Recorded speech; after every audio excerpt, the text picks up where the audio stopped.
네, 오늘은 야고보서 2장 6절, 7절 말씀을 공부하겠습니다. 먼저 우리 한 목소리 한번 읽겠습니다. 시작. 너희는 도리어 가난한 자를 업신여겼도다. 부자는 너희를 억압하여 법정으로 끌고 가지 아니하느냐. 그들은 너희에게 대하여 일컫는 바 그 아름다운 이름을 비방하지 아니하느냐. 아멘. 이 말씀을 공부하겠습니다. 우리는 계속해서 차별에 대한 말씀을 공부하고 있는데요. 오늘 본문은 이 편지의 수신자들, 즉 핍박으로 인하여 사방으로 흩어져 살고 있는 유대인들이 가난한 자를 업신여겼다고 합니다. 부자는 후대하고 말이죠. 그럼 왜 믿는 자들이 세상 사람들처럼 가난한 자를 업신여기고 부자는 후대할까요? 그것은 주님께서 베풀어 주신 그 구원의 은혜를 잊어버리고 육신의 정욕을 따라서 영혼들을 바라보아서 그런 것입니다. 그러다 보니 가난한 자는 나에게 도움이 될 것이 없고 부자는 도움이 될 것 같다는 생각이 들어서 그렇게 차별하게 되는 것입니다. 그래서 지난 시간에 공부한 5절 말씀을 우리에게 먼저 주셨던 것입니다. 제가 한번 읽겠습니다. 내 사랑하는 형제들아, 가난한 자를 택하사 믿음에 부유하게 하시고 또 자기를 사랑하는 자들에게 약속하신 나라를 상속으로 받게 하지 아니하셨느냐, 이렇게 말씀하고 있죠. 하나님께서 죄덩어리 된 우리를 사랑하여서 그 아들을 통하여 믿음에 부유하게 하시고 약속하신 하나님의 나라를 상속으로 받게 하신 그 은혜를 기억해 보라는 말씀이죠.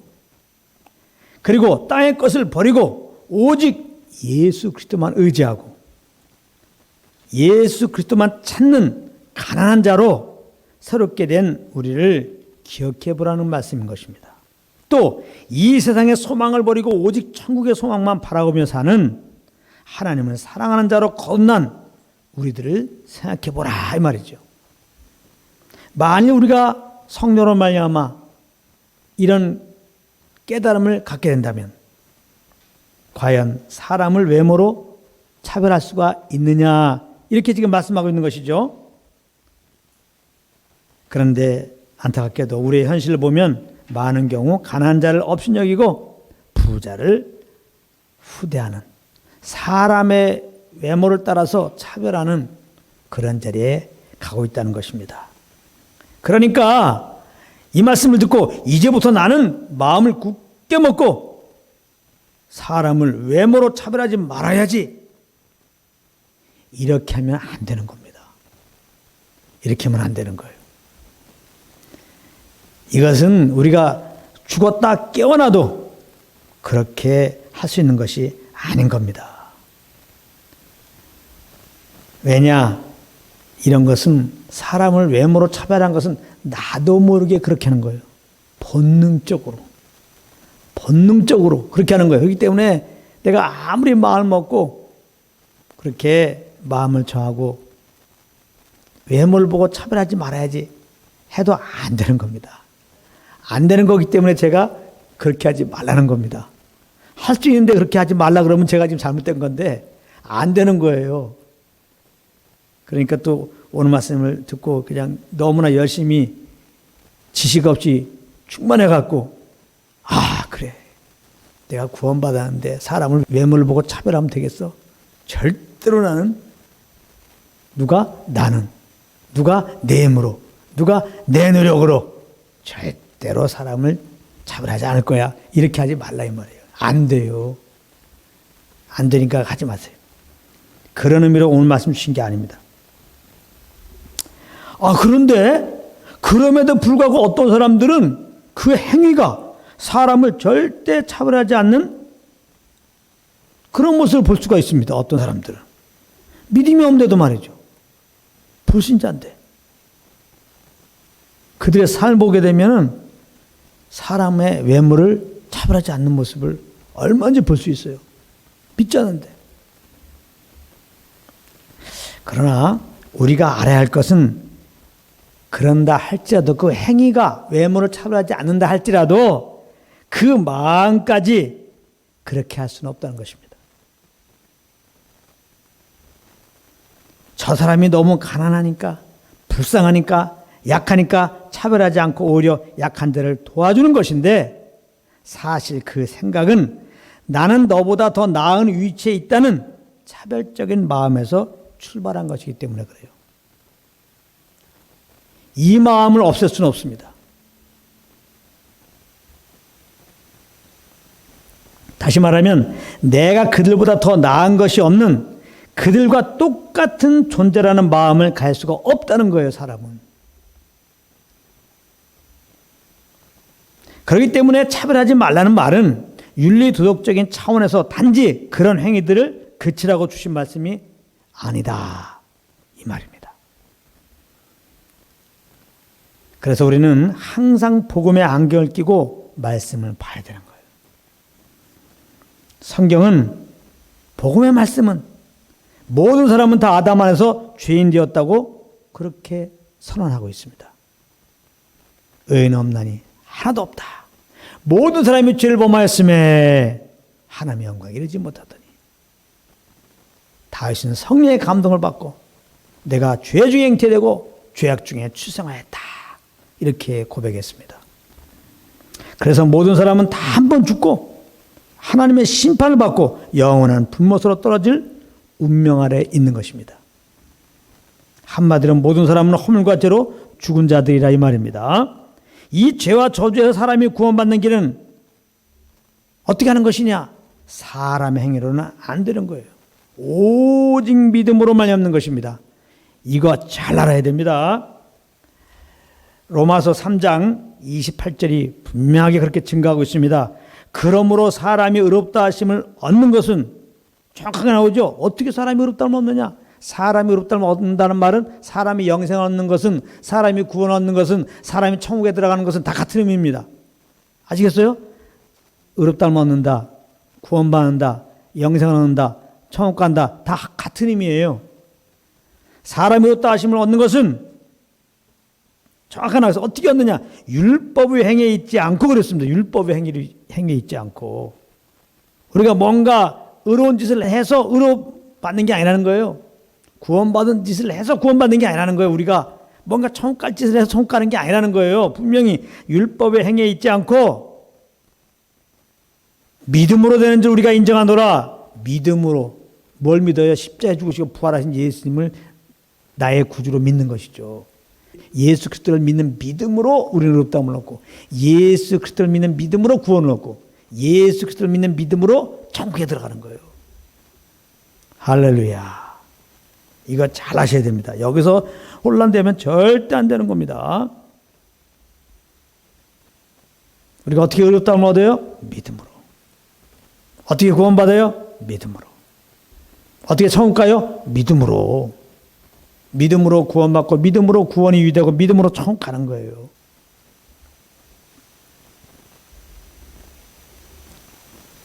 그러므로 예수 그리스도를 믿고 그 믿음으로 구원받은 자들은 사실은 누구를 차별할 자격이 없는 것이죠. 다 죄인이었는데, 다 죄덩어리였는데 우리가 은혜로 구원받은 것이죠. 이 사실을 알고 있는 우리들이 사람들을 보면서 외모를 차별한다는 것은 말이 안 되는 것입니다. 말이 안 되는 거예요. 하나님이 외모를 보고 우리를 대하셨다면 우리는 죄의 허물로 죽은 자로서 이제 더 이상 구원의 기회를 얻지 못하고 다 심어받고 이제 영원한 불못에 떨어질 것이었죠. 근데 하나님은 외모를 보시지 않는다. 죄인된 우리를 사랑하시고 우리를 죄에서 구원하셔야 되겠는데, 그래서 그 아들을 대신 보내신 거예요. 그래서 죄 없는 그 아들에게 우리 죄를 대신 담당하게 하시고 우리 대신 십자가에서 피 흘려 죽게 하신 것입니다. 대속죄물 되게 하신 거예요. 화목죄물 되게 하신 것입니다. 그래서 누구든지 이 복음을 듣고 그 십자가에 죽으시고 부활하신 예수님을 내 마음의 구주로 모시고 입으로 신하면 하나님은 차별 없이 다 구원해 주신 것입니다. 우리도 그 복음을 듣고 믿을 때 하나님은 차별 없이 우리도 다 구원해 주신 것입니다. 은혜로 구원받은 것입니다. 우리 행위가 아닌 거예요. 그렇기 때문에 구원받은 우리들은, 이 사실을 알고 있는 우리들은 누구를 만나든지 차별할 수가 없는 거죠. 그런데 자꾸 이 사실을 우리가 잊고 살아서 문제가 되는 겁니다. 이 사실을 잊고 산다는 거, 내 육신을 쫓아 사는 거죠. 그럼 또 내 타락한 본성을 따라 사는 거니까 사람의 외모를 보고 차별하게 된다 이 말이에요. 그러나 성령과 교통 가운데 이 십자가의 은혜를 알고 사람들을 보게 되면 사람들의 외모를 보지 않는 열매가 나오게 되는 거죠. 누구를 보든지 나도 당신과 똑같은 자였다는 것은, 당신은 죄덩어리요, 나도 죄덩어리요, 이렇게 되는 거지. 하나님 앞에 당신도 심판받을 자였어요, 나도 심판받을 자였어요. 우리 모두는 영원한 불못에 떨어질 자였어요, 우리는 똑같은 자였습니다. 여기서부터 출발되는 거니까요. 더군다나 사람들의 그런 물질의 유무, 이런 것들은 그 영혼의 구원과 아무 상관이 없음을 알기 때문에 그런 것이죠. 좀 전에 말했어요. 사람이 아담의 죄인 되었어요. 죄인 된 인생들이 그 죄에서 구원받는 길은, 스스로 구원받는 길은 없어요. 어떤 선한 행위라도 죄 용서받지 못해요. 그러므로 구원받고 천국 가는 것은 돈으로 안 돼요. 권력으로 안 돼요.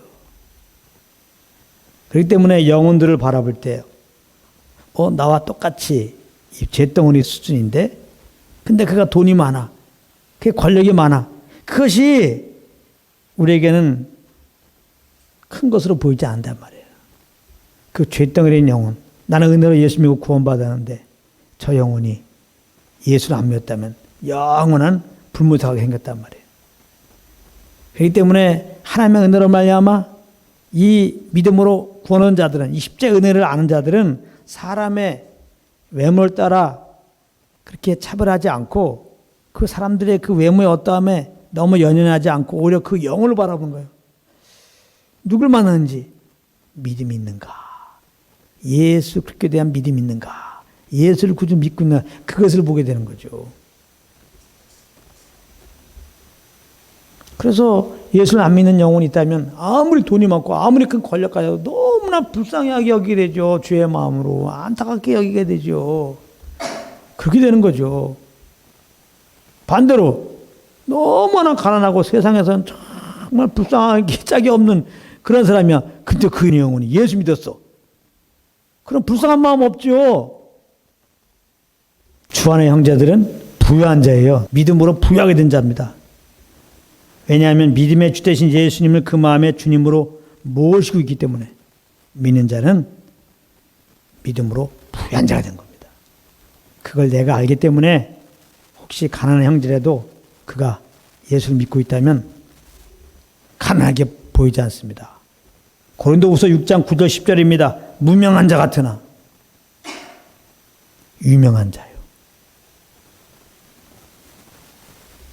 무명한 자 같으나 유명한 자요. 믿는 자에 대해서 말하는 거예요. 죽은 자 같으나 우리가 살아있고, 징계를 받은 자 같으나 죽임을 당하지 아니하고, 우리 믿는 자들에게는 부활이 약속되어 있어요. 근심하는 자 같으나 항상 기뻐하고, 여러 가지 상황을 봐서는 근심해야 돼요. 당연히 근심해야 돼요. 근데 우리는 근심하지 않습니다. 기뻐합니다. 우리 안에 계신 예수로 기뻐하는 겁니다. 예수님이 십자가에 죽으시고 부활하심으로 내가 구원받았단 말이에요. 구원받았다. 근심된 일이 있지만 잠시 뒤면 구원받은 자들, 우리들에게 하나님 나라가 예비되어 있어요. 우리는 그 나라를 상속받는 자예요. 그것을 알기 때문에 우리는 근심한 자 같으나 사방이 위협상을 당한 상황에서도 그런 은혜를 주신 주님께 기뻐하는 겁니다. 또 우리와 지금 함께 살고 계세요. 살고 계신다고. 가난한 자 같으나 많은 사람을 부유하고, 여기 나오다니 가난한 자 같으나, 진짜 우리 믿는 사람들도 가난할 수 있어요. 가난할 수 있죠. 그러나 많은 사람들을 부유하게 하고, 진정한 부유는 뭡니까? 그 영혼이 예수를 영접할 때예요. 예수를 영접하지 않는데 뭐 세상적으로 물질 많아서 부자다. 그 가난한 자예요. 그건 자기 것 같지만 자기 거 아니야. 죽으면 다 없어져요. 그 물질. 그리고 예수 없는 자들은 심판받고 영원한 불구덩이에 가는 거예요. 가라지들 불 속에 집어넣어 태우잖아요. 믿음 없는 자는 가라지에 불과한 겁니다. 그렇기 때문에 반대로 말하면 가난할지라도 이 땅에서 뭐 가진 게 없다 할지라도 주님을 모시고 있다면 부유한 자예요.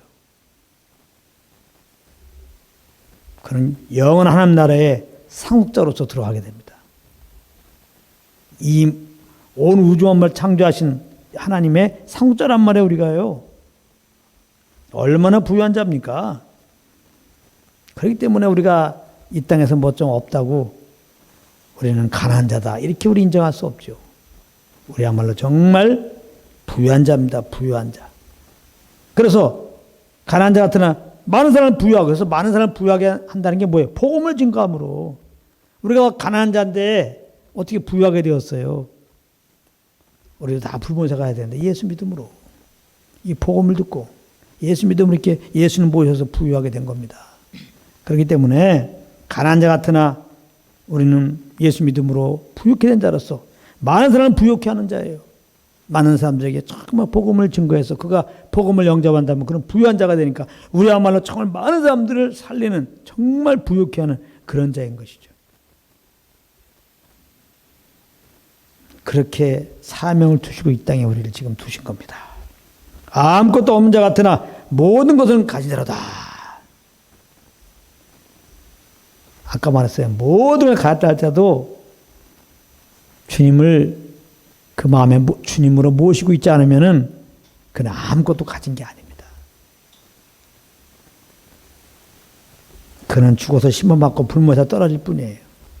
그러나 아무것도 정말 이 땅에 없어도 주님을 모시면 모든 건 가진 자예요. 그는 정말 상속자로서 하나님 나라에 들어갑니다. 이것을 우리가 좀 더 이해하게 하시려고 예수님이 부자와 나사로 비유한 겁니다. 거기 보면 부자가 나오잖아. 예수 안 믿는 부자. 그는 세상에서는 부자일지 몰랐지만은 그 영혼을 볼 때는 아주 가난뱅이였어요. 그의 그 물질을 죽을 때 가져갑니까? 죽음과 함께 그 물질은 다 내려놓죠. 그리고 그 영혼은 어디 갑니까? 음부에 가죠. 근데 거지 나사로 정말 상거지야, 상거지. 가난한 자 같으나 그러나 그는 부유한 자예요. 왜? 예수님이 영접했기 때문에. 그의 이 땅의 삶은 참 비참한 거지였을지 모르지만은 그 마음에 예수를 모셨더니 그 영혼은 정말 어디로 가느냐? 낙원에 갔어요, 낙원에. 거기 아브라함도 거기 가 있어요. 예수 안 믿으면 그는 영원히 이제 지옥이야. 예수 믿으면 영원한 천국이고. 그러니까 예수님이 우리의 소망이에요. 누구에 대해서 소망입니다.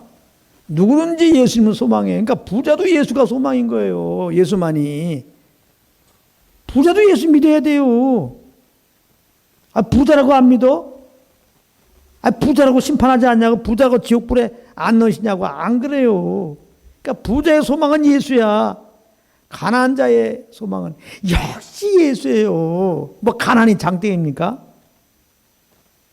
가난하다고 하나님이 아이고 가난해 너무나 너 50년 동안 가난하게 살았니? 아이고 불쌍하다. 또 이상하게 또 하나님은 공평한 분이라 거기다가 또 지어내가지고 아이고 그래 너 가난하기 때문에 아유 그래도 안 되겠지. 내가 천국으로 보내줄게. 그런 거 없어요. 천국 가는 조건은 가난이 아닙니다. 오직 예수 그리스도를 구원자로 믿어야 돼요. 그러므로 가난한 자의 소망도 예수예요. 그러니까 가난하게 지금 힘들고 그냥 가난하게 그냥 그래 약하게 그냥 병들게 그렇게 힘들게 살고 있잖아. 그러니까 예수 믿어야 돼요. 그래봤자 60년 70년 아니에요. 그러나 예수 믿으면 영원히 부활돼가지고 영원히 하나님 나라 천국에서 영생문명 누리고 사니까 할렐루야. 가난한 자다. 예수님 소망이에요. 예수님 소망. 아무것도 없는 자 같으나 그러므로 믿는 자들이 가난한 거 모든 걸 가인자인 것을 알고 찬양하시기 바랍니다. 어떤 어려움이 있을지라도 그래요. 가난할 때라도 주님 찬양하는 거 멈출 이유가 안 되는 거예요. 우리 믿는 자들은 그 어떤 상황을 맞이해도 그것이 찬양을 멈출 이유가 안 되는 거예요. 예배를 멈출 이유가 안 되는 거예요. 기뻐하지 않을, 감사하지 않은 이유가 절대 안 되는 거예요. 다 사치입니다. 이래서 기뻐할 수 없어. 이래서 찬양할 수 없어요. 이래서 예배할 수 없어요. 이거 다 사치입니다. 다 사치예요. 몰라서 그런 말 할 수는 있어요. 그러니까 알아야 돼요. 알면은 그렇게 우리가 원망하고 불평하고 낙심하고 그럴 시간이 없어요. 그게 아까워요. 그렇게 안 돼요. 정말 주님의 은혜를 알면요. 감사하게 되는 거예요. 감사하게 되고 주님 기뻐하게 되고 정말 천국 소망을 바라오면서 이런 은혜를 베푼 주님 정말 감사해서 못 견뎌요. 정말입니다. 그런 은혜가 있길 바랍니다. 그렇게 살고 있어야 사람들이 거기서 정말 영광스러운 주님을 본다니까요. 이거는 나의 의로, 내 노력으로 되는 게 아니잖아요. 내 안에 계신 주님 때문에 이렇게 되는 거기 때문에. 그렇게 주님 때문에, 주님을 믿는 믿음으로 그 은혜 때문에 이렇게 감사하고 기뻐하면요. 주님이 나타난다니까요. 거기에는 주님이 나타나요. 그래서 세상 사람들 볼 때 거기서 귀한 빛을 보는 거예요. 내가 지금 살아온 경험과 그런 지식으로 볼 땐 저 정도가 되면 저거 낙심해야 되는데, 저거 근심해야 되는데, 저거 원망하고 있어야 되는데, 우울증 걸려야 되는데, 나는 그 정도도 아닌데 지금 이렇게 힘들다고 그러는데 가만 보니까 나와 비교해 볼 땐 진짜 너무 힘들어야 되는데 그냥 항상 기뻐하고 그냥 항상 감사하고 주님 때문에 또 이 말 듣고 또 그냥 억지로 그냥 감사하는 척 기뻐하는 척 종교인처럼 살라는 게 아닙니다. 아이 그거 아니에요. 그러니까 항상 기뻐하고 항상 감사하기 위해서 어떻게 돼요? 주님을 알아야 되는 거죠. 늘 성령과 교통 속에서 주님의 그 은혜를 알아야죠. 그래서 예수님을 구원받는 우리들이 하는 것은 뭐라고요? 주님에서 뭘 해드리는 게 아니라 세상 사람들에게 구별된 모습을 보이는 어떤 척하는 게 아니라 주님을 아는 거예요. 주님을. 어떻게 알아? 성령으로 알지. 그러니까 예수님을 구원받는다는 말 항상 내 안에 계신 성령님을 늘 의식하고 인정하면서 이분과 교제하는 게 중요하다니까요. 주님 섬기는 거는 이분을 섬기는 거예요. 이분을 섬기려고 하면 이분과 교제를 해야 될 거 아니에요. 이분의 마음을 알고. 그래서 이 마음 안에 거하는 것이 그게 주님 섬기는 거예요. 근데 많은 경우는 주님이 내 안에 계신 것도 어떨 때는 잊어버려. 이분과 교제를 안 해. 그러면 이분은 몰라. 그러면서도 내 편에서 열심히 주님을 섬기는데 이렇게 섬겨야지 저렇게 섬겨야지. 하나님의 명령이 아니라 내 생각으로 다 이렇게 섬겨야지 이렇게 섬겨야지. 그래서 그 내가 만든 목록표를 주님 잘 섬기는 목록표를 잘 지금 수행하고 있단 말이에요. 아무리 내가 일방적으로 주님 잘 섬기는 목록표를 만들어서 잘 수행한다 할지라도 그것은 주님이 인정하지 않는 거예요. 그건 예배라고 하는 게 아니에요. 그걸 보고 경건의 모양이라는 거예요. 능력은 부인하고. 경건해 주신 내 안에 계신 주님이 계신데 이분과 교통 속에서 사귐 속에서 이분이 주신 소원함과 이분이 주신 감동 따라서 그렇게 해야지. 이게 중요한 거야. 한 번을 하더라도 일을 하더라도 그게 하나님이 기뻐하는 거예요. 근데 그런 건 내 안에 계신 주님은 관심 없어. 그냥 내 편에서 열심히 하는 거예요. 이거는 안 된다는 거예요. 제가 거의 말씀 때마다 하는 게 이러면 안 된다는 거예요. 그건 종교예요. 그렇게 섬기면 내가 하는 거기 때문에 너무나 힘든 거예요. 왜 세상 살기 힘듭니까? 내가 사니까 힘든 거예요. 그러다가 주님 믿었어요. 그러니까 주님이 나 대신 살아주려고 오셨어.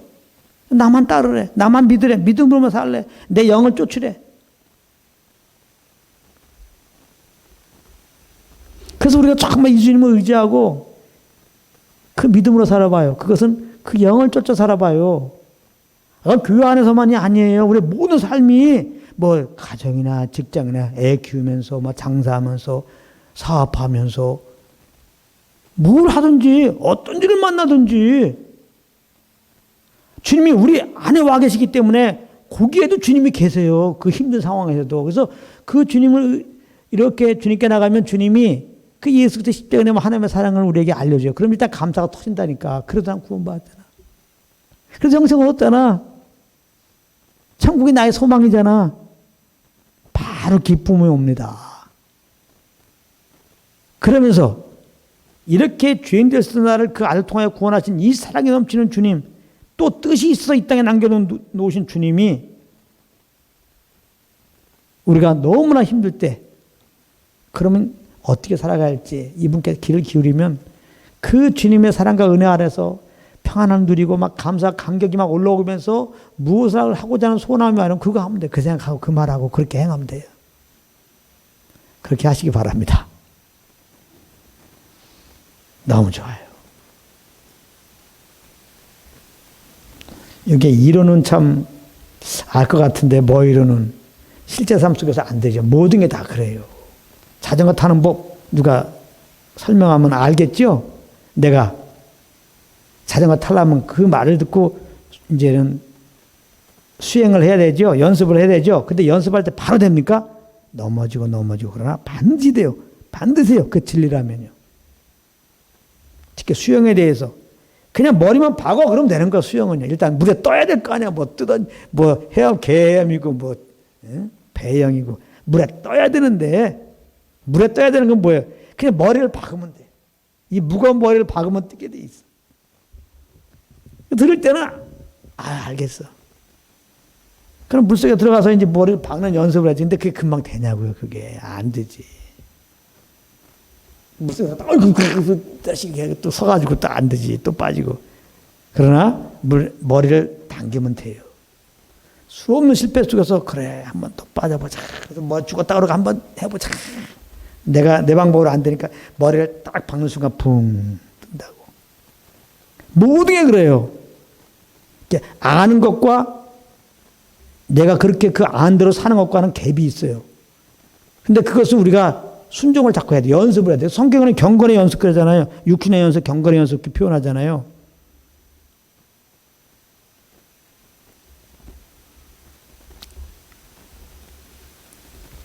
항상 이 성령과 교통 속에서 주님을 알고 그 인도함을 따라야 된다. 이것이 예배다.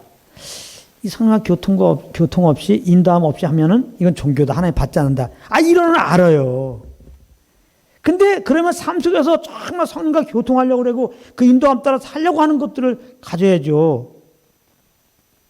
근데 그런 시도도 안 해. 그냥 안다는 거예요. 그냥. 그 지식적으로 안다는 거예요. 많은 사람들이. 자전거 타는 연습도 안 하고 자기는 안다는 거야. 자전거 타는 거 안다는 거예요. 그건 아는 게 아니라 타야 아는 거지.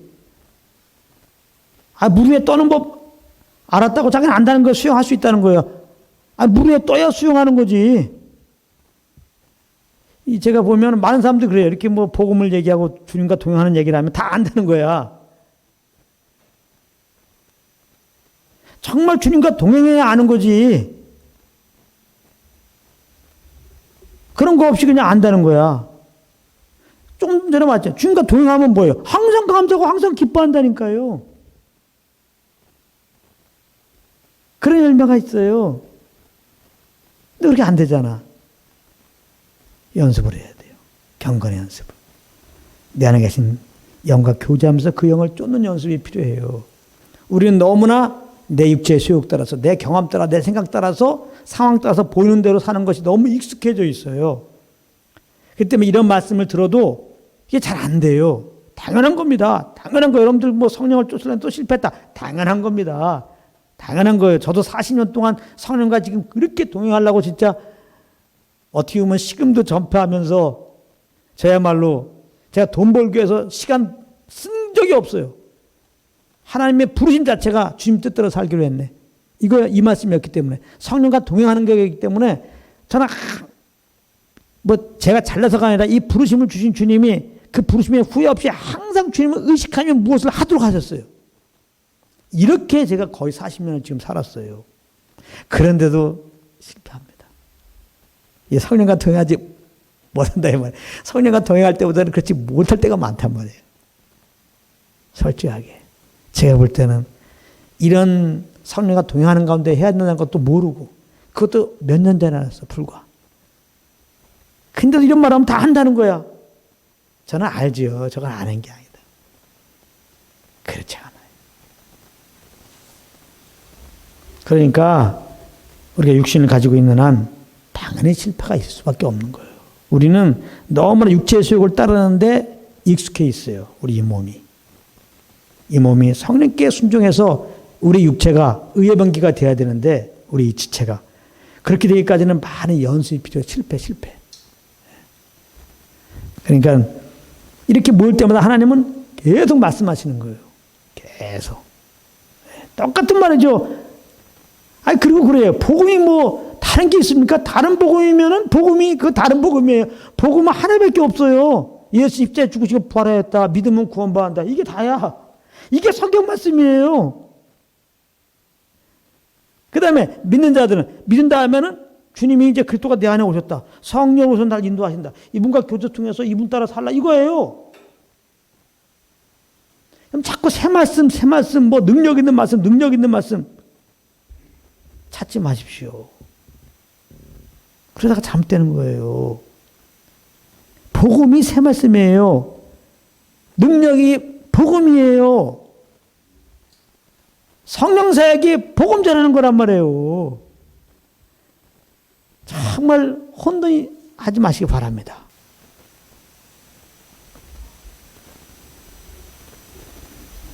우리가 육신적으로 생각할 때는, 인간적으로 생각할 때는 똑같은 말 들으면 지겹죠. 그러니까 인간적으로 이 복음 말씀 드리면 지겹죠. 또 복음이야?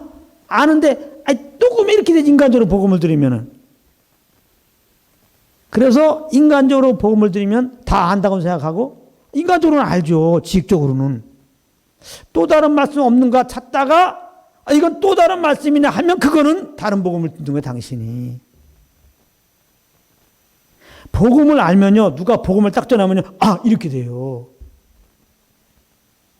여러분 누가 복음을 증거하는데 나는 다 알아. 이렇게 되면 여러분들 복음을 아는 게 아니에요.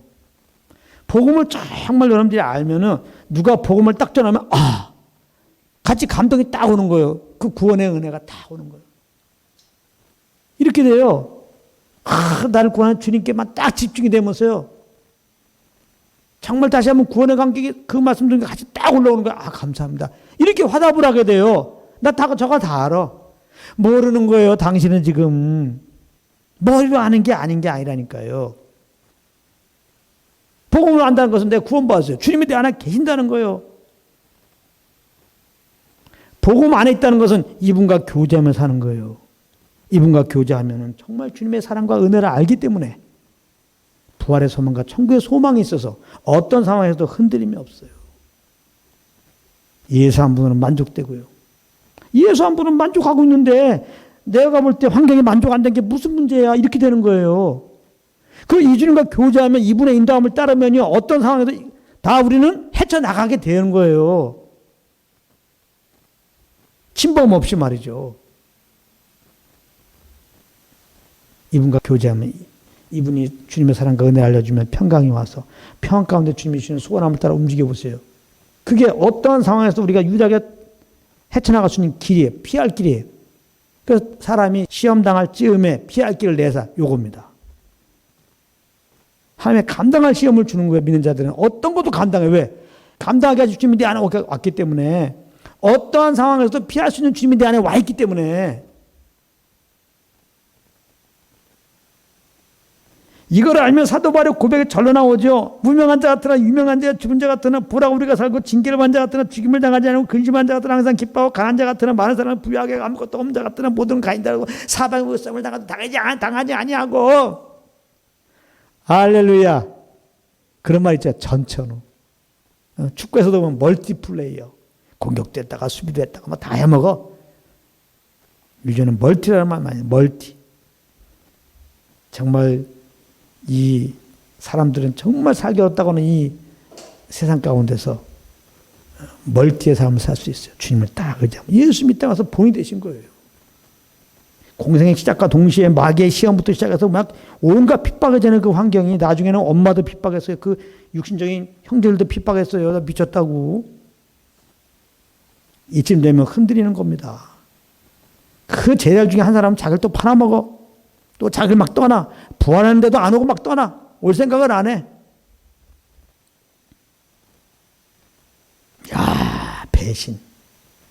누가 지나가다가 나 째려봐도 기분 나쁜 건데 배신. 난 십자가에서 말이죠. 예수님 우리를 위해서 십자가 당하셨는데 그 사람들이 막 머리 흔들면서 막 조롱하면서 침뱉으면서 뭐라고 말하는 줄 알아요? 네가 하나님의 아들이냐? 너 구원자라며? 그럼 내려와봐. 이 말. 예수님이 왜 사람이 되어 오셨고 왜 핍박을 받고 왜 지금 십자가에 달리고 있어요? 왜 그 고통을 당하고 있어요? 그런 자들을 구원하기 위해서.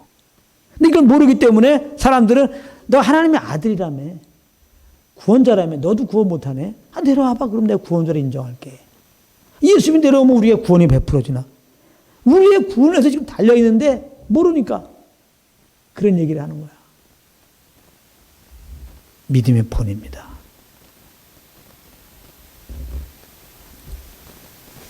사랑이죠, 사랑. 정말 사랑. 자기의 유익을 굳지 않고 너의 유익을 위해서 사는 게 사랑이죠. 인간에게는 그게 없습니다. 다 내 유익이 있어서 지금 사랑한다고 그러는 거예요. 증명이 뭡니까? 나에게 유익이 안 되면 언제 사랑했다가 언젠 절교, 언젠 비유하고 그러잖아요. 주님의 사랑은 그런 게 아니에요. 자기의 유익을 굳지 않고 우리의 유익을, 죄인된 우리를 살리기 위하여. 이게 사랑이에요. 우리가 예수 믿으면 그 사랑의 주님이 내 안에 오셨어요. 우리를 이처럼 사랑하시는 주님의 사랑을 아는데 그 사랑이 동기가 되어가지고 지금 누군가를 섬기고 있는데 내가 무엇을 하고 있는데 그런 말미암아 조금 어려움 당할 때 이길 수 있는 거죠. 이걸 알 때. 그러니까 우리는 이 성령과 교제하면서 이분 따라 사는 그 훈련이 필요한 거예요. 이걸 보고 그래요. 이걸 보고 어떻게 보면은 신앙생활이라고 할 수도 있어요. 주님과 교통서서 이분의 인도함을 따라 하는 이 연습. 항상 주님을 의지하고 그래요. 뭐 어떤 사람 이렇게 얘기하면 항상 질문해. 이게 주님의 음성인지 성령의 음성인지 어떻게 알아요? 그래, 헷갈려요. 그래, 헷갈려도 해보라 이 말이에요. 목에 힘들어 가지 말고 노래해 보세요. 그러면 헷갈리죠. 이게 목에 힘들어하고 노래하는지 안 하고 들어갔는지. 그러나 분명한 것은 선생님의 말씀을 듣고 가르침을 갖고 그런 식으로 자꾸 시도하려고 그러면 언젠가는 예수관이 없어지고 언젠가는 하나님의 창조한 대로 목에 힘이 안 들어가고 찬양하게 돼요. 노래하게 돼요. 성령과 동행하는 것도 마찬가지입니다. 계속 듣다 보면요. 어느 순간에 자꾸 알아요. 이거 내 생각이구나. 이거 내 욕심 따라 한 거구나. 이거 성령의 음성이구나. 이걸 알게 돼요. 그렇게 알게 돼 있어요. 자연스럽게. 그러니까 자꾸 말씀을 듣는 거예요. 자꾸. 듣는 가운데 믿음이 생겨요. 자꾸 듣는 가운데 분별력이 생겨요. 자꾸 듣는 가운데 우리는 실패도 또 일어나게 되는 겁니다.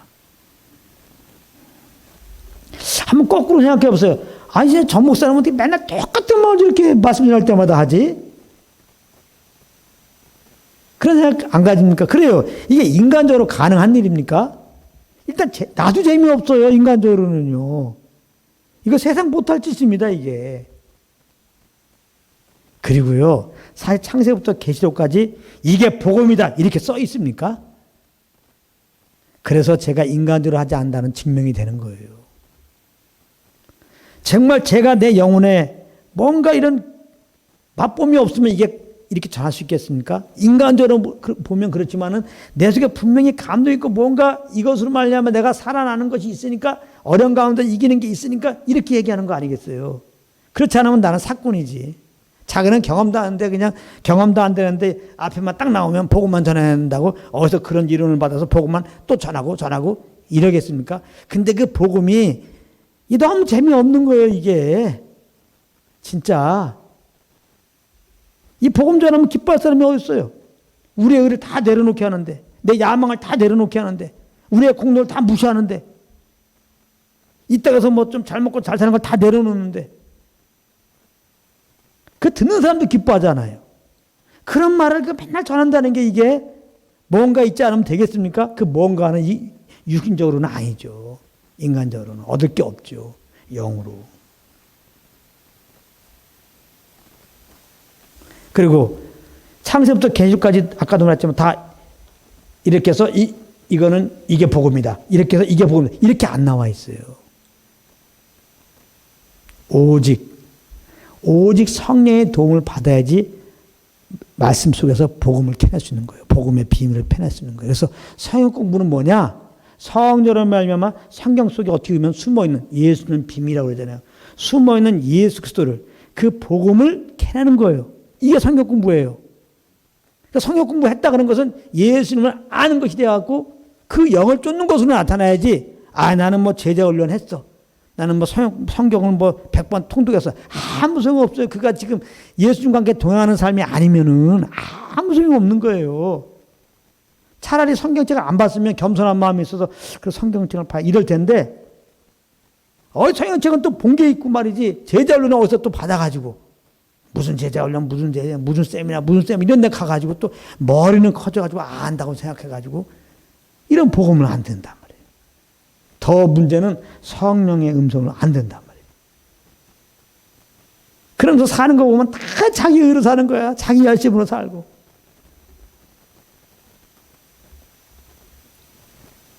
교회 생활 따르고, 그 다음에 가정 생활 따르고, 직장 생활 따르고,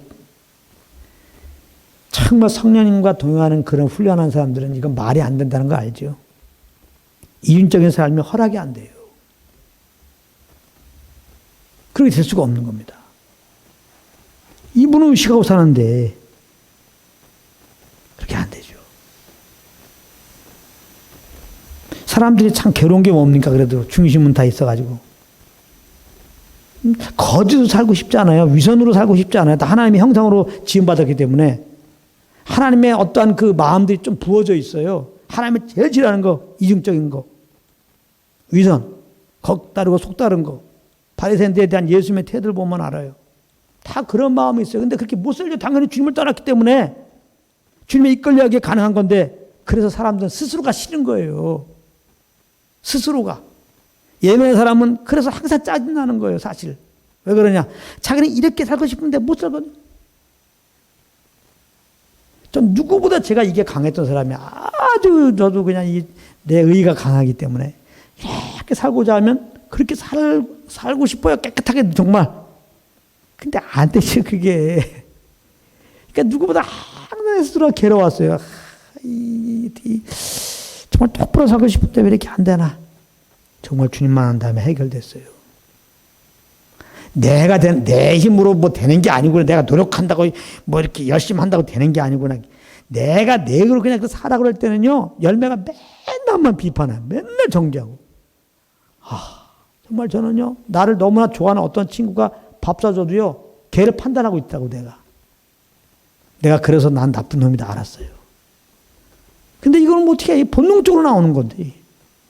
근데 주님을 만나고 이 주님과 이렇게 동행하니까 부담도 없잖아요. 내가 하는 게 아니잖아요. 예전에 그렇게 내가 갖고 있는 마음, 내가 실패해서 괴로웠던 걸 알았기 때문에, 이제는 내가 하려는 걸, 내가 하면 또 실패한다. 주님을 의지하고 이렇게. 예전에 실패를 많이 봤기 때문에 아마 더 주님을 의지하는지 몰라요. 실패를 해봐. 나는 할 수 없다. 율법 주신 것은 이런 우리가 죄덩이라는 것을 알게 하는 거예요. 그걸 지켜서 의롭다함을 얻으라고 그런 게 아니라 우리는 죄덩이다. 우리의 의로는 도대체 의로움 받을 수 없는 죄덩이라는 걸 알려주는 거예요. 그래서 제가 군대에서 주님 만나게 된 거 1분만 간증한다면은, 이렇게 내가 강건하고 내 의의 기준을 볼 때는 조교가 그러니까 침상막이에 닦거라, 뭐 전투화 밑바닥 닦거라, 이해가 안 돼요. 근데 맨날 그걸 지적했을 때 도저히 안 되겠다. 그래서 그거를 이제 지적하려고, 좀 남자답게 말이지, 그래도 너마가 피곤한데 좀 잡시다, 이렇게 얘기하려고 그러는데 하나님께서 마음속에 원수 사랑하라고 하는 율법을 주신 거예요, 내 마음에. 이게 부닥쳐서 며칠 동안 떨어지가 않아요. 여러분들 한 가지 생각만 내 속에 박혀가지고 그 생각만 하게 된다고 해도 사람 믿을 것 같아요. 원수 사랑하라, 원수 사랑하라. 하나님 말씀하는 것 같아요. 계속 때만 되면 원수 사랑하라, 원수 사랑하라. 어느 순간에 이 말씀에 내가 반응을 해야 되는 거예요. 원수 사랑하라, 원수 사랑. 정직하게 나는 할 수 없다는 걸 인정할 수밖에 없었어요. 그 조교들은 원수는 아니잖아요. 근데도 내가 저렇게 미워하고 있는데 원수 사랑하라. 며칠 지나면서 내 고백이 이렇게 됐어요. 나는 원수를 사랑할 수 없습니다. 조교도 사랑하지 못하는데 어떻게 원수를 사랑합니까? 하나님이 살아계시면 원수를 사랑할 수 있도록 좀 해주세요. 나는 사랑할 수 없으니까 하나님이 원수를 사랑할 수 있도록 도와줘야 됩니다. 이렇게만 기도했어요. 한 일주일 지나 어느 날 성령이 막 머리부터 발까지 이렇게 나를 주장을 느끼겠어요. 진짜로. 갑자기 그냥 마음이 그냥 이렇게 간박한 내 마음이 부서지는 것 같아요. 주님의 사랑으로 싹.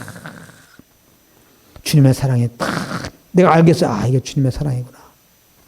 평안히 오면서 갑자기 모든 게 바뀌어 보여요. 적어도 다 이해가 돼요. 이해. 주님의 사랑의 출발은 이해입니다. 우리가 연약하여 죄를 범한 거 알고 이해하시고 그 아들 보낸 거예요. 사랑의 출발은 이해입니다. 사람들은 이해를 못해. 이러니까 사랑이 안 되는 거죠. 사람의 수준은 이해 못함입니다. 그러니까 사랑이 안 되는 거예요. 어떤 나의 한계를 넘어가면 그 다 나의 한계를 넘어가서 행동하자는 그 이해를 못하는 거예요. 주님의 사랑은 다 이해입니다. 우리 만드신 분이잖아요. 이해하는 주님의 사랑이 딱 오니까 이해가 되는 거예요. 이해가. 조교도 이해가 되고, 거기서 이제 정말 제가 이제 정말 주님이 살아계신 것을 인정하게 되고, 정말 내가 썼고 주님이 이렇게 하시는 거구나. 이렇게 마음이 열리니까 성경이 이제 열리게 되는 거예요. 아, 구원은 우리가 구원받는 게 주님이 구원하시는 거다. 이런 게 이제 아멘이 되는 거야. 내가 썼고 주님이 하신다. 어떻게? 성령으로. 아, 성령님 넌 받는구나. 이렇게 이제 깨달으신 거예요. 그래서 내가 하는 거는 내가 뭐 잘해서 주님 섬기는 게 아니라 아, 이 성령님과 교제하고서 이분에 이끌리면 되는구나. 이분에 이끌리면은 성령의 열매요. 이분께 이끌리면 주님이 기뻐하는 삶이요. 이분께 이끌리면 그의 예배요. 만약에 이분께 이끌리는 것이 아니면 예배가 아니에요. 그건. 예배 드리는 거 들어도 내 마음이 답답한 거야. 이렇게 된 거예요.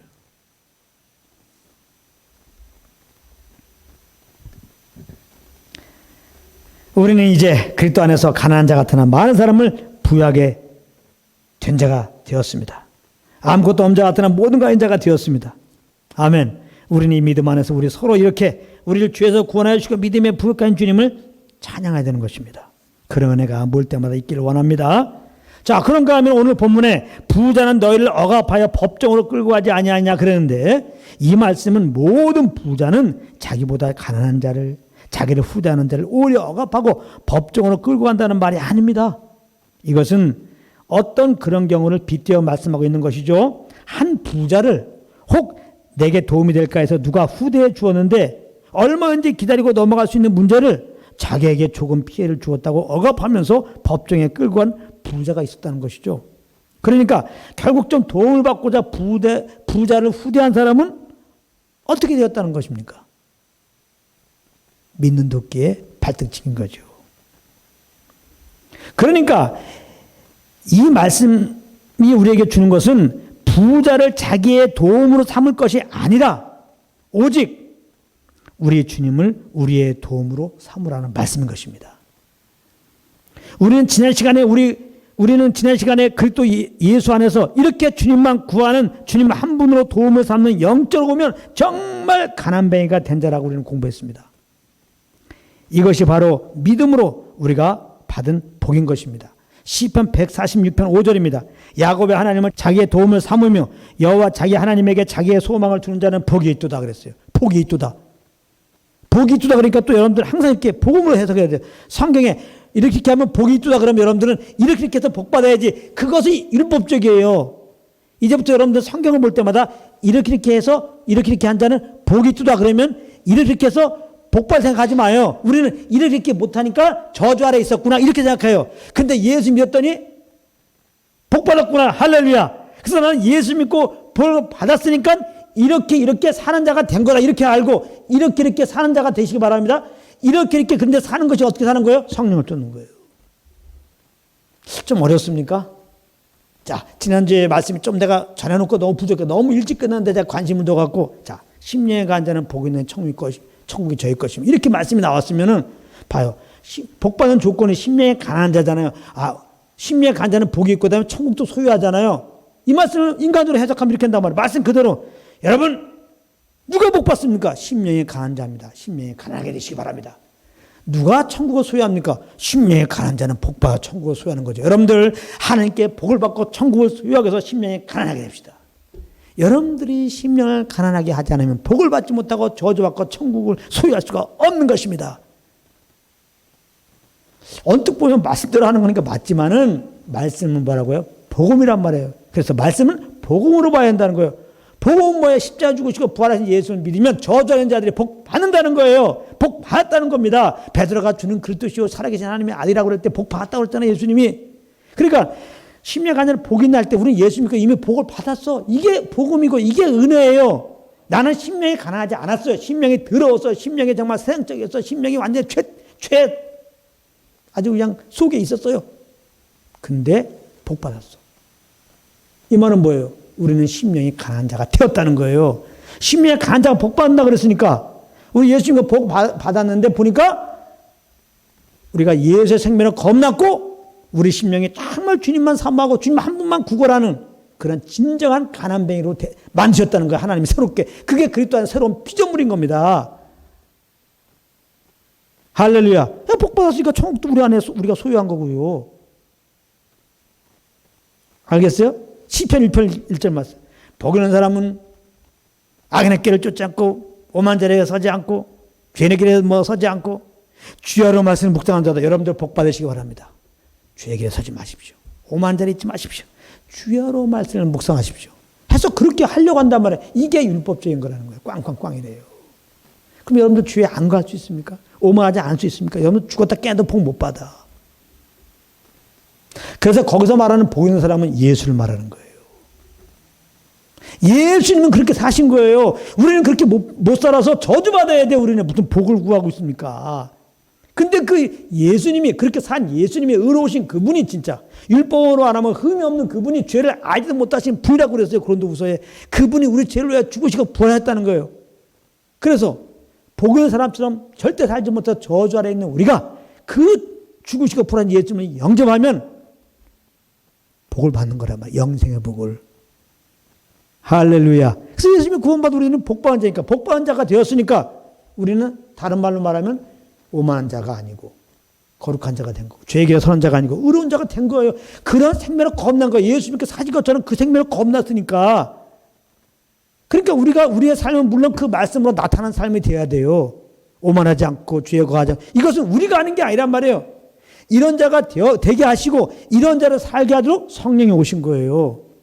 그래서 예수님을 구원받는 복받은 자고 복 받으려고 노력할 필요가 없고 그럼 막 사는 게 아니라 우리 안에는 성령을 쫓아 살아야 돼요. 그래야 복받은 자로서 마땅히 죄에 거하지 않고 오만한 자리에 서지 않고 말씀을 주하러 늘 주님과 교통한 자로 살아가야 되는 건데 그것은 성령을 쫓는 거라는 거예요. 이제 알겠어요?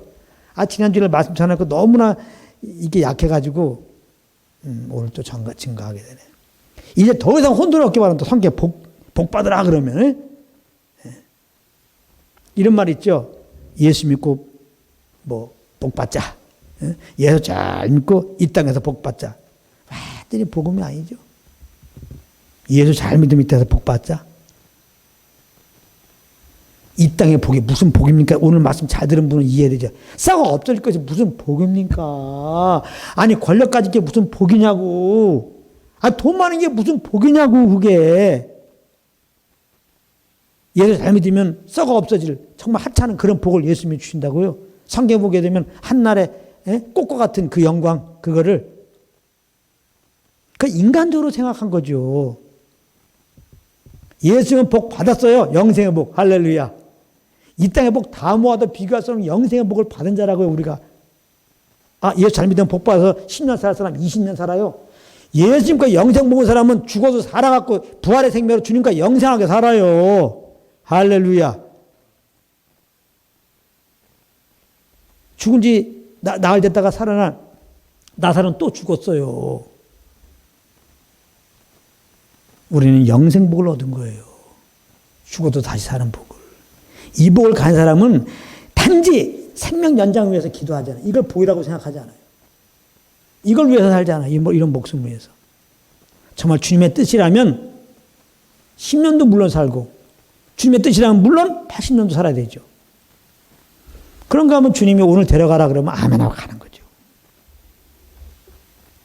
우리는 생명에 그렇게 길고 짧은 거에 연연하지 않죠. 정말 이 생명의 이 비밀을 알면요. 이 복의 비밀을 알면요. 이제 흔들리지 마시기 바랍니다. 우리는 복받은 자, 이제는 주님만 소망을 두는 자예요. 우리를 죄에서 구원하신 그 주님이 위경에서 왜 안 도와주겠어요? 이거 기본이죠. 그 수학적인 원리도 그 당연히 그 조금만 머리 돌리면 그건 알 수 있는 건데. 돈 많은 억망장자가 나에게 1억을 그냥 선물로 줬다고 그래봐. 그래서 그분이 또 그래서 필요할 때 나한테 얘기해. 내가 은혜로 그냥 얼마나 돈 줄게. 내가 지금 만약에 100만 원 필요해. 내가 달라 그러면 주겠어요? 안 주겠어요? 사도 바울은 이걸 깨달았어요. 그래서 로마서 8장에 자기 아들을 아끼지 아니하시고 내어주시니까 어찌 그와 함께 모든 걸 은혜로 주지 않겠느냐? 나의 하나님이 그 영광 가운데 너희 모든 것을 은혜로 채워준다는 거예요. 은혜로 채워준다는 거예요. 할렐루야. 이제 믿는 우리들은 복받은 자니까 오늘 말씀 하나님을 자기 도움을 삼으며 여호와 자기 하나님에게 자기의 소망을 둔 자가 복이 있다 그랬으니까 우리 예수님과 복받았으니까 어떻게 살아야 돼요? 하나님만 도움 삼고 하나님만 나의 소망으로 두어야 한다 이 말이에요. 근데 이것도 어떻게 해야 돼요? 성령을 쫓아야 그렇게 된다는 거예요. 이제 알겠죠? 말씀 푸는 거. 자, 그러면 결코 어떤 열매가 있어요? 사람에게 도움을 받으려고 부자를 후대하는 일이 없다 이 말입니다. 가난한 사람이 없으냐 이거 부자를 후대 이런 일이 없다는 거예요. 성령을 쫓으면요. 그렇기 때문에 오늘 본문에서 말하는 부자는 단지 돈 많은 사람을 지칭하는 것보다는 하나님보다 돈을 의지하는 자를 말하는 거예요. 그렇기 때문에 부자는 애초부터 몸된 교회에 나왔어도 복음의 말씀에는 관심이 없는 자를 말하는 것입니다. 이 부자는. 그는 그러므로 예수님을 의지할 마음도 없었어요. 단지 자기의 부유함을 자랑하기 위해서 예배당에 나왔던 것입니다. 이런 자들이 교회 안에 의외로 많이 있다는 것입니다. 그러므로 이런 자들은 자기를 알아주지 않거나 무언가 조금이라도 자기에게 손해가 되는 일이 있으면요. 그것이 예수님을 비방하는 것인지도 모르고 주님의 몸된 교회와 지체들을 함부로 험담하면서 심지어 세상 법정으로까지 몰고 가는 것입니다. 교회는 그리스도의 몸이요. 우리는 그의 몸된 지체들이기 때문에 교회를 비방하고 형제를 비방하는 것은 곧 그리스도 그 이름을 비방하는 것입니다. 이것이 바로 7절 말씀인데요. 그들은 너에게 대하여 일컫는 바 그 아름다운 이름을 비방하지 아니하느냐. 여기 아름다운 이름은 예수 이름을 말하는 것이고 그 이름을 비방한다는 것은 주님의 몸된 교회와 지체들을 비방하는 것을 말하는 거예요. 누가 그렇게 한다고요? 부자가. 부자 누구예요? 예배당에 나와서도 여전히 세상의 물질과 권력으로 도움을 삼고 있는 자들. 그러므로 이들에게 도움을 받고자 이들을 후대하는 그 교회, 그 성도가 있다면 사실은 그들도 역시 예수님을 의지하지 않고 있었던 것입니다. 예배당에 정치인 한번 들어와 보십시오. 와, 그 정치인 맞이하려고 난리 나죠. 다 세상 것이 들어온 것입니다. 다 내 이익을 따라 사역을 하고 있다는 증거입니다. 내 이익을 따라 지금 예배당에 와서 앉아있다는 증거입니다. 그러므로 우리는 늘 성령님을 쫓아 그리스도 한 분만으로 도움과 우리의 소망을 삼고 지내기를 원합니다. 그래서 아직도 물질을 자기의 도움으로 삼고 이 세상에서 소망을 두고 사는 부자들을, 그런 형제들을 긍휼히 여기면서 그들이 주님께 도움을 구하고 주님만 소망하게 될 때까지 우리가 정말 그들을 긍휼히 여기며 기도하면서 그들을 섬기는 자리에 갈 수 있기를 우리 주 예수 그리스도의 이름으로 축복합니다.